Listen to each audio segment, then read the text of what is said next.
ಗ್ರಾಮ ವಾಸ್ತವ್ಯ. ಕನ್ನಡ ಪತ್ರಿಕೋದ್ಯಮದಲ್ಲಿ ಸದಾ ಹೊಸತನದ ಶೋಧನೆ, ಬದಲಾದ ಓದುಗರ ನಾಡಿ ಮಿಡಿತ ಗ್ರಹಿಸುತ್ತಾ ಜನಪರ ಧ್ವನಿಯಾಗಿ ಹೊರಬರುತ್ತಿರುವ ವಿಜಯ ಕರ್ನಾಟಕದ ಗ್ರಾಮೀಣಾಭಿವೃದ್ಧಿ ಪರ ಕಾಳಜಿಗೆ ನಿದರ್ಶನ ಈ ಗ್ರಾಮ ವಾಸ್ತವ್ಯ.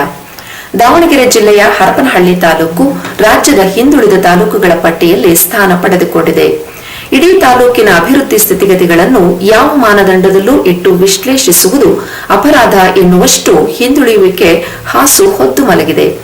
ಗ್ರಾಮ ವಾಸ್ತವ್ಯಕ್ಕಾಗಿ ಇದೇ ತಾಲೂಕಿನ ಗರ್ಭಗುಡಿ ತಾಂಡ ನಮ್ಮ ಆಯ್ಕೆಯಾಗಿತ್ತು.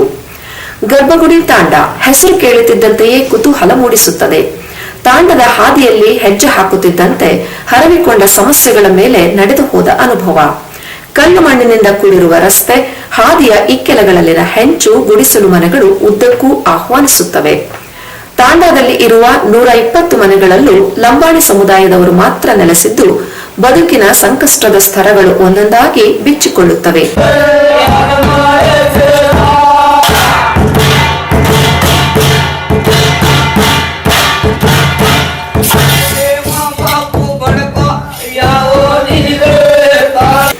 ಸೇವಾಲಾಲ್ ದೇವಸ್ಥಾನ, ಒಂದೆರಡು ಮೂಲ್ಡ್ ಮನೆಗಳನ್ನು ಹೊರತುಪಡಿಸಿದರೆ ಇರುವುದೆಲ್ಲ ಗುಡಿಸಲು ಮತ್ತು ಹೆಂಚಿನ ಮನೆಗಳು.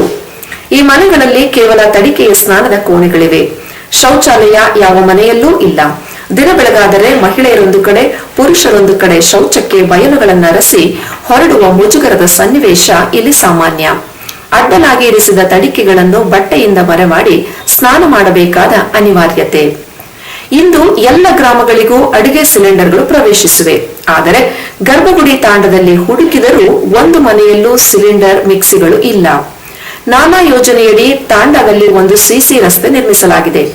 ಈ ರಸ್ತೆ ಓಡಾಟದ ಜೊತೆಗೆ ರುಬ್ಬುವ ಗುಂಡಿನಲ್ಲಿ ಮಸಾಲೆ ಅರಿಯಲು, ಬಟ್ಟೆ ಒಗೆಯಲು, ಪಾತ್ರೆ ಪಗಡೆ ಶುಚಿಗೊಳಿಸಲು, ಅಡುಗೆ ಮಾಡಲು ಹೀಗೆ ಬಹುಪಯೋಗಿ ಬಳಕೆಯಾಗುತ್ತಿದೆ.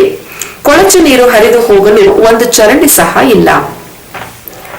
ತಾಂಡದಲ್ಲಿ ಕುಡಿಯುವ ನೀರಿನದು ಸಮುದ್ರಕ್ಕೆ ನೆಂಟಸ್ತನ, ಉಪ್ಪಿಗೆ ಬಡತನ ಎನ್ನುವ ಪರಿಸ್ಥಿತಿ. ಹೊಳೆಯಿಂದ 10 ಕಿಲೋಮೀಟರ್ ದೂರದಲ್ಲಿರುವ ಕಣಿವೆ ತಾಂಡ ಹಾಗೂ ಆಸುಪಾಸಿನ 21 ಹಳ್ಳಿಗಳಿಗೆ ನೀರು ಸರಬರಾಜಾಗುತ್ತಿದ್ದರೂ ಹೊಳೆದಂಡೆಗೆ ಅರ್ಧ ಕಿಲೋಮೀಟರ್ ಇರುವ ಗರ್ಭಗುಡಿ ತಾಂಡಕ್ಕೆ ನೀರು ಸರಬರಾಜಾಗುತ್ತಿಲ್ಲ. ಎಲ್ಲ ರೀತಿಯ ಗೃಹ ಬಳಕೆಗೆ ಫ್ಲೋರೈಡ್ ಯುಕ್ತ ಬೋರ್ವೆಲ್ ನೀರೇ ಗತಿ ಎನ್ನುವಂತಾಗಿದೆ. ಇಡೀ ತಾಂಡ ಬೆಟ್ಟಗಳಿಂದ ಸುತ್ತುವರೆದಿದ್ದು 200ರಿಂದ 250 ಎಕರೆ ಭೂಮಿ ತಾಂಡ ಲೆಕ್ಕದಲ್ಲಿ ಉಳಿದಿದೆ. ತಲಾ 4 ಎಕರೆ ಭೂಮಿ ಹೊಂದಿರುವ 3-4 ಕುಟುಂಬಗಳೇ ಇಲ್ಲಿ ದೊಡ್ಡ ಜಮೀನ್ದಾರಿ ಮನೆಗಳು.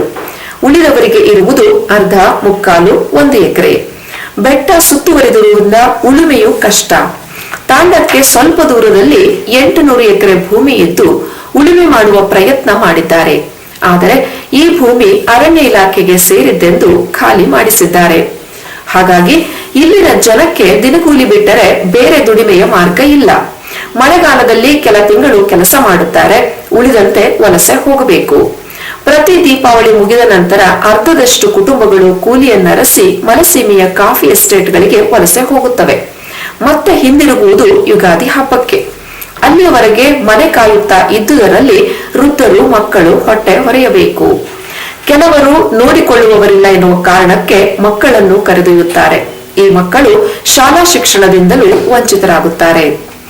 ಇಲ್ಲಿರುವ ಪ್ರಾಥಮಿಕ ಶಾಲೆಯ ಸ್ಥಿತಿ ತಾಂಡದ ಸ್ಥಿತಿಗತಿಗಳಿಗಿಂತ ಭಿನ್ನವಾಗಿಲ್ಲ. 30ಕ್ಕೂ ಹೆಚ್ಚು ಮಕ್ಕಳು ಹಾಜರಾದರೂ ಕಾಲೇಜಿಗೆ ಹೋಗುವುದು ಬೆರಳೆಣಿಕೆಯಷ್ಟು ಮಾತ್ರ. ಕೆಲವು ಮಕ್ಕಳು ಹೈಸ್ಕೂಲ್ ಮೆಟ್ಟಿಲು ಹತ್ತುವುದೇ ಇಲ್ಲ. ಕೆಲವು ಮಕ್ಕಳಿಗೆ ಗಾರೆ ಕೆಲಸಕ್ಕೆ ಹೋಗಿ ಕೌಟುಂಬಿಕ ಹೊರಗೆ ಹೆಗಲು ನೀಡಬೇಕಾದ ಅನಿವಾರ್ಯತೆ ಇದೆ. ಬಡತನ ಇವರ ಜೀವನವನ್ನು ಇನ್ನಿಲ್ಲದಂತೆ ಹಿಂಡುತ್ತಿದೆ. ಚುನಾವಣೆ ಸಮಯದಲ್ಲಿ ಭೇಟಿ ನೀಡುವ ಜನಪ್ರತಿನಿಧಿಗಳು ಮತ್ತೆ ಇತ್ತ ತಲೆ ಹಾಕುವುದಿಲ್ಲ. ತಾಂಡ ಹುಟ್ಟಿದಂದಿನಿಂದಲೂ ಮುಖ್ಯ ರಸ್ತೆ ಹೀಗೆ ಇದೆ ಎಂದು ಜನ ಹಿಡಿ ಶಾಪ ಹಾಕುತ್ತಾರೆ. ನಮ್ಮ ಸಮಸ್ಯೆಗಳನ್ನು ಕೇಳುವವರೇ ಇಲ್ಲ ಎನ್ನುತ್ತಾರೆ. ಗರ್ಭಗುಡಿ ತಾಂಡಾದಲ್ಲಿ ನಿಂತು ನೋಡಿದಾಗ ಮಹಾತ್ಮನ ಕನಸಿನ ಗ್ರಾಮ ಸ್ವರಾಜ್ಯ ಎಷ್ಟು ದೂರದ ಕನಸು ಅನ್ನಿಸದೇ ಇರದು. ಇಷ್ಟೆಲ್ಲ ಇಲ್ಲಗಳ ನಡುವೆಯೂ ಜೀವನ ಪ್ರೀತಿ ಇರಿಸಿಕೊಂಡು ದಿನ ನೀಕುವ ತಾಂಡಾದ ಜನ ಬಗೆ ಬಗೆಯಲ್ಲಿ ಕಾಡುತ್ತಾರೆ.